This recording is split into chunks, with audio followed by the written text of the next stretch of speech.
രാഷ്ട്രീയ പ്രസ്ഥാനം ഇന്നെന്തോ ഇന്ത്യയുടെ സംസ്കാരത്തെ ഉണർത്താൻ പോകുന്നു എന്ന് പറഞ്ഞ് കടന്നു വന്നുകൊണ്ടിരിക്കുകയാണ്. ആരാണെന്ന് നിങ്ങൾക്ക് എല്ലാവർക്കും അറിയാം. എന്റെ അറിവിൽ കേരളത്തിലും ഇന്ത്യയിലും നിക്കർ ധരിക്കുന്ന 2 വിഭാഗമേ ഉള്ളൂ. ഒന്ന് LP സ്കൂളിലെ പിള്ളേര്, പിന്നൊന്ന് RSSകാരന്മാര്. നിക്കർ ഇട്ടുകൊണ്ട് ടിറ്റൂമന്മാരെ പോലെ കടന്നു വരുന്ന ഈ RSSകാരന്മാരാ വലിയ തോതിൽ അങ്ങ് രാജ്യസ്നേഹം പറയുന്നത്. ചെരുപ്പിടില്ല, ചെരുപ്പിട്ട ഭൂമിദേവിക്ക് നോവുമെന്നാ പറയുന്നത്. ഭൂമിദേവിക്ക് നോവുമെന്ന് പറഞ്ഞ് ചെരുപ്പിടാതെ നടക്കുന്ന യവന്മാരാണ് ഗുജറാത്തിനകത്ത് നിറഗർഭിണിയായിരുന്ന സ്ത്രീയുടെ വയറ്റിലേക്ക് ശൂലം കുത്തിക്കയറ്റി ഗർഭസ്ഥ ശിശുവിന് ശൂലം കഴിക്കുവാൻ കൊടുത്ത, സ്വാതന്ത്ര്യ സമര പോരാട്ടത്തിൽ ഇന്ത്യയെ ബ്രിട്ടീഷുകാർ നോട്ടുകൊടുത്ത RSSകാരന്റെ മുമ്പിൽ ഞങ്ങൾ അഭിമാനത്തോടു കൂടി പറയുന്നു, പെറ്റമ്മയും പിറന്ന നാടും സ്വർഗത്തേക്കാൾ മഹത്തരമാണെന്ന് പറയുന്ന പ്രസ്ഥാനം അതാണ് DYFI എന്ന് പറയുന്ന പ്രസ്ഥാനം. DYFI ഈ നാടിന്റെ സമര യൗവനമാണ്. ഞങ്ങൾ ഈ നാടിന്റെ കാവൽക്കാരായി മാറിയിരിക്കുന്ന പ്രസ്ഥാനമാണ്. ഈ നാട് സമാധാനപൂർണമായി ഇന്നും പോകുന്നത് ഞങ്ങൾ തെരുവിലൊരുക്കിയ ചോരയുടെ ഭാഗമായിട്ടാണ്.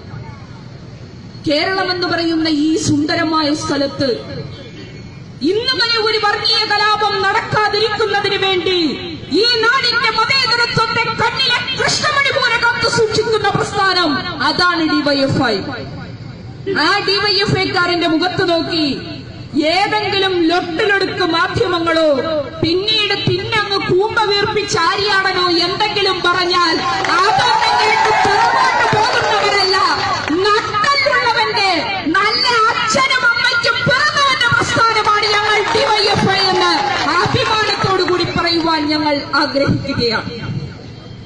1947 ഓഗസ്റ്റ് 14 അർദ്ധരാത്രി ചെങ്കോട്ടയുടെ നെറുകയിൽ ത്രിവർണ്ണ പതാക ഉയർത്തിക്കൊണ്ട് ഇന്ത്യയുടെ ആദ്യത്തെ പ്രധാനമന്ത്രിയായ ശ്രീ ജവഹർലാൽ നെഹ്റു പറഞ്ഞു, ലോകമുറങ്ങിക്കിടക്കവേ നൂറ്റാണ്ടുകളുടെ നിദ്രയിൽ നിന്നും ഭാരതമിതാ ഉണർന്നിരിക്കുന്നു.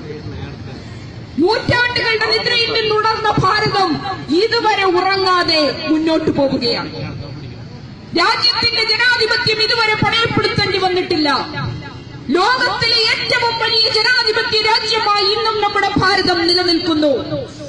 മതേതരത്വം എന്ന് പറയുന്നത് ഈ ഭാരതത്തിന്റെ ഏറ്റവും വലിയ പ്രതീകമായി നിലനിൽക്കുകയാണ്.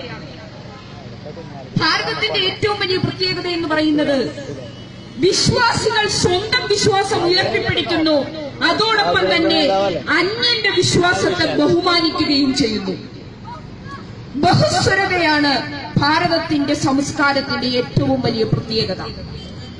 ഇപ്പോൾ കേരളത്തിലെ ശബരിമല, തമിഴ്നാട്ടിലെ വേളാങ്കണ്ണി, ബീഹാറിലെ ബോധ്ഗയ,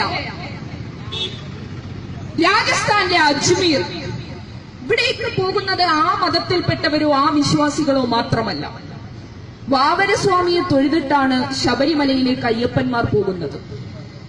മൂകാംബികയിൽ ഉത്സവ സമയത്ത് അവിടുത്തെ നമ്പൂതിരി പോറ്റി തലയിൽ വയ്ക്കുന്ന തലപ്പാവ് ടിപ്പു സുൽത്താന്റെ പടയോട്ടക്കാലത്ത് ടിപ്പു സുൽത്താൻ നൽകിയതാണ്. ഗുജറാത്തിനകത്തെ ഒരു മുസ്ലിം പള്ളിയുടെ പേര് റാണി മസ്ജിദ് രൂപമതി എന്നാണ്. ഒരു ഹിന്ദു സ്ത്രീയുടെ പേരിൽ ഒരു മുസ്ലിം പള്ളി ഇന്നും ഗുജറാത്തിനകത്തുണ്ട്. ഇപ്പൊ ഗുജറാത്ത് എന്ന് പറയുമ്പോൾ വർഗീയ കലാപങ്ങളുടെ നാട് മാത്രമല്ല, മറിച്ച് മതേതരത്വത്തിന്റെ ഏറ്റവും മഹനീയമായ മുഖം. ദർഗകൾക്കകത്തു പോലും രജപുത്ര സമുദായത്തിൽപ്പെട്ടവർ ഭക്ഷണം കൊടുക്കുന്ന ഏറ്റവും മഹനീയമായ മതേതരത്വത്തിന്റെ പൈതൃകം ഉൾക്കൊള്ളുന്ന നാടാണ് നമ്മുടെ ഭാരതം. പക്ഷേ ഈ ഭാരതത്തിന്റെ മതേതര പൈതൃകത്തെ ചോദ്യം ചെയ്യുവാൻ വേണ്ടി ഇവിടെ ചിലർ കടന്നു വന്നിരിക്കുകയാണ്. അവിടെയാണ് ജവഹർലാൽ നെഹ്റുവിന്റെ മറ്റൊരു വാചകം നമ്മൾ ഓർക്കേണ്ടത്. അദ്ദേഹത്തിന്റെ പുസ്തകത്തിനകത്ത് കുറിച്ചിട്ടിരിക്കുന്നു, Who lives if India dies? Who dies if India lives? India മരിക്കുകയാണെങ്കിൽ ആരാണ് ജീവിച്ചിരിക്കുക? ഇന്ത്യ ജീവിച്ചിരിക്കുകയാണെങ്കിൽ ആരാണ് മരിക്കുക? ഞങ്ങൾ ഇവിടുത്തെ പൊതുസമൂഹത്തിനോട് ചോദിക്കുന്ന ചോദ്യം, ഞങ്ങൾ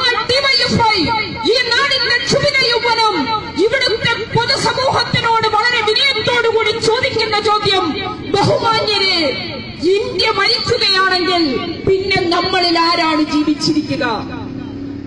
കേരളത്തിന്റെ പ്രമുഖനായിട്ടുള്ള പ്രാസംഗികൻ, സാഗര ഗർജനം പോലെ സംസാരിക്കുന്ന മനുഷ്യൻ, വാക്കുകൾ കൊണ്ട് വിസ്മയം സൃഷ്ടിക്കുന്ന മനുഷ്യൻ, കാലത്തിന്റെ യവനികയിൽ മറിച്ചുപോയ ശ്രീ സുകുമാർ അഴീക്കോട് പറഞ്ഞ ഒരു വാചകമുണ്ട്: ഒരു കോൺഗ്രസുകാരനായി മരിക്കാനാണ് ഞാൻ ആഗ്രഹിച്ചത്, പക്ഷേ ഞാൻ മരിക്കുന്നതിന് മുമ്പേ കോൺഗ്രസ് പാർട്ടി മരിച്ചുപോയി എന്നാണ് സുകുമാർ അഴീക്കോട് ഒരിക്കൽ സൂചിപ്പിച്ചത്.